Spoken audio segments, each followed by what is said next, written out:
दोस्तों, हमारे देश में कई महान पुरुषों का जन्म हुआ है। उनमें से एक थे डॉक्टर एपीजे अब्दुल कलाम। उनका जन्म तमिलनाडु के रामेश्वरम में हुआ था। वे एक गरीब परिवार में जन्मे थे। अपनी शिक्षा पूरी करने के लिए वो बहुत काम करते थे। सुबह उठकर अखबार बेचते थे और उन पैसों से अपनी स्कूल की फीस जमा करते थे। उन्होंने मद्रास इंस्टीट्यूट ऑफ टेक्नोलॉजी से अंतरिक्ष विज्ञान में स्नातक की डिग्रियां हासिल की थी। बचपन से ही उनका एक सपना था कि वे एक फाइटर पायलट बन जाए। कलाम जी ने अपने करियर की शुरुआत इंडियन आर्मी से की थी। उन्होंने इंडियन आर्मी के लिए स्मॉल हेलीकॉप्टर डिजाइन किया था। कलाम जी को परियोजना महानिदेशक के रूप में भारत का पहला स्वदेशी उपग्रह प्रक्षेपास्त्र बनाने श्रेय हासिल हुआ था।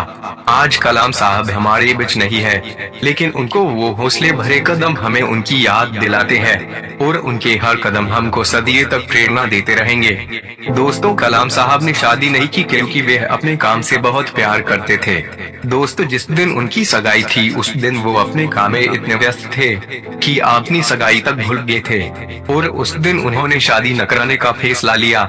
डॉक्टर एपीजे अब्दुल कलाम जो भारत के महान वैज्ञानिक और राजनीतिज्ञ थे, भारत के मिसाइल और परमाणु हथियार कार्यक्रम में अहम भूमिका निभाई थी। डॉक्टर एपीजे अब्दुल कलाम भारत के 11वें राष्ट्रपति थे। उन्हें जनता का राष्ट्रपति कहा जाता था। उनको भारत देश का मिसाइल मैन कहा जाता है।